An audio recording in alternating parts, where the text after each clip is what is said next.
먼저 빠르게 전 세계적으로 확산되고 있는 변이 바이러스 관련 상황 설명드리도록 하겠습니다. 2020년 12월부터 국내 주요 변이 바이러스를 감시하고 있습니다. 그리고 검출률이 지속적으로 증가 추세에 있으며 전 세계적으로 증가 추세라고 말씀드릴 수 있겠습니다. 변이 바이러스는 그 감염병의 유행 과정에서 자연스럽게 지속 발생하는 현상입니다. 코로나19 바이러스는 최초 발생 이후 그 시간이 지나면서 여러 가지 유전형으로 꾸준히 변이되어 왔습니다.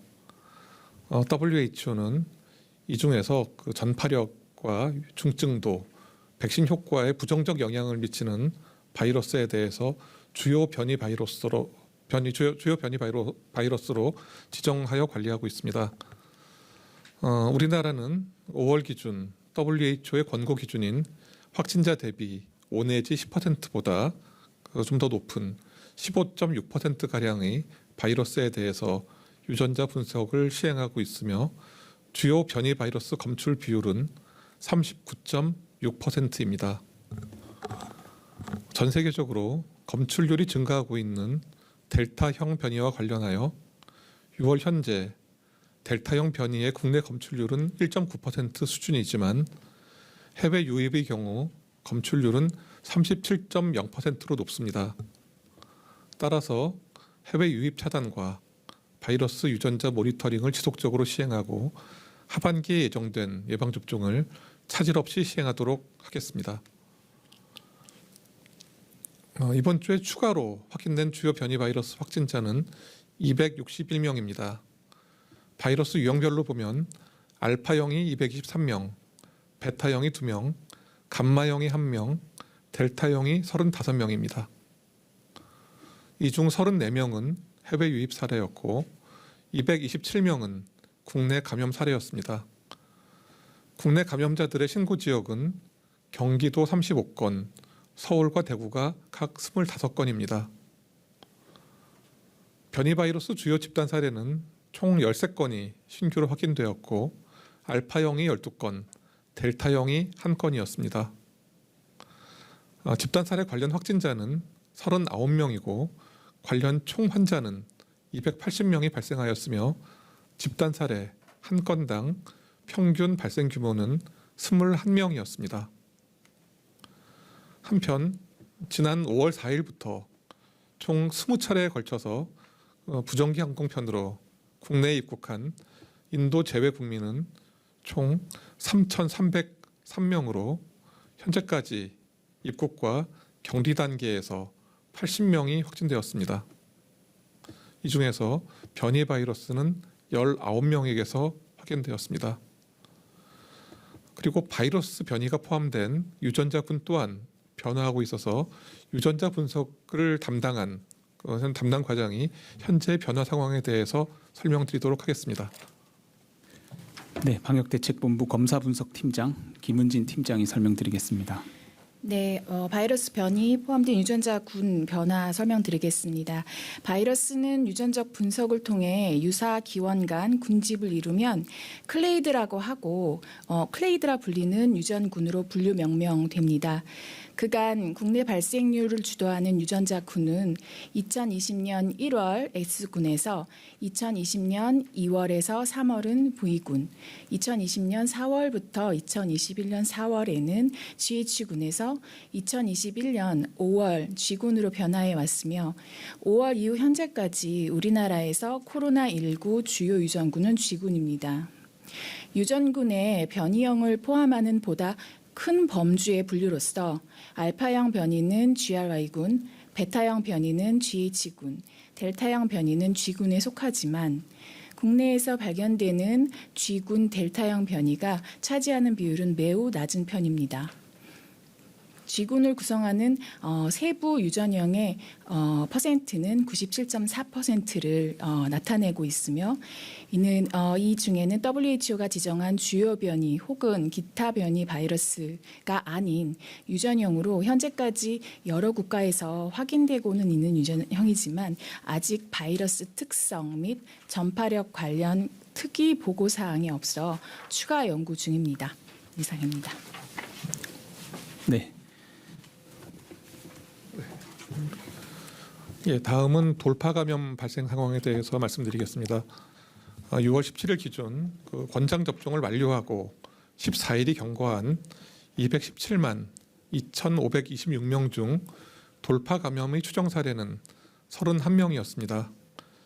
백신별로는 화이자가 20명, 아스트라제네카가 11명이었으며 국외에서 보고된 돌파 감염 발생률에 비해서 낮은 수치입니다.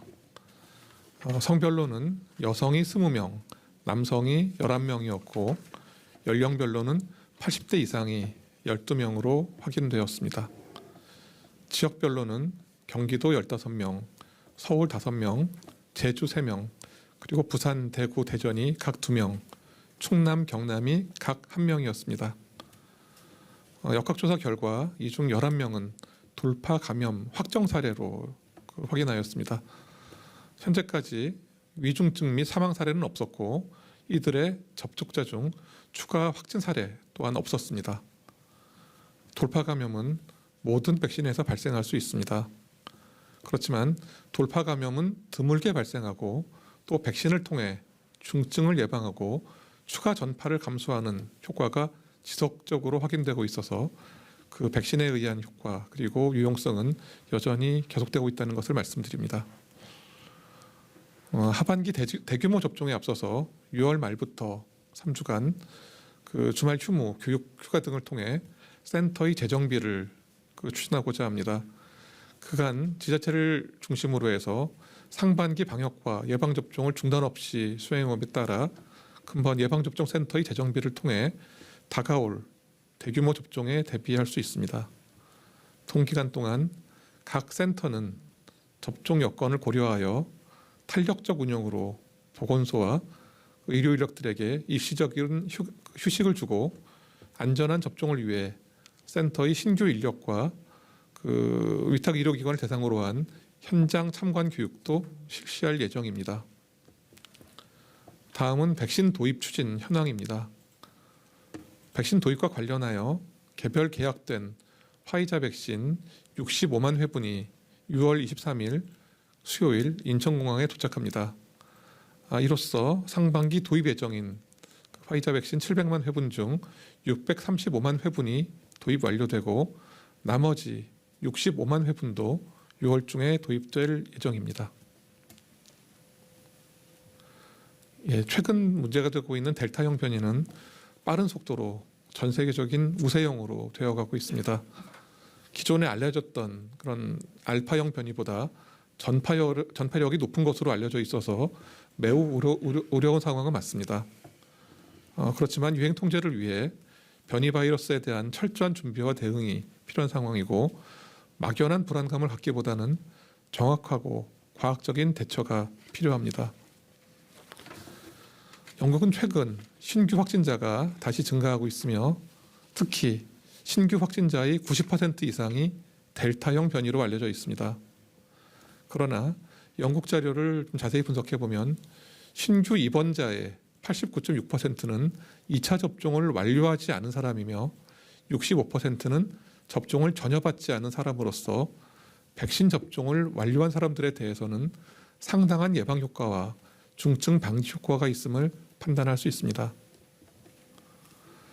변이에 대한 최상의 대책은 정해진 일정에 따라서 백신 접종을 완료해 주시는 것입니다.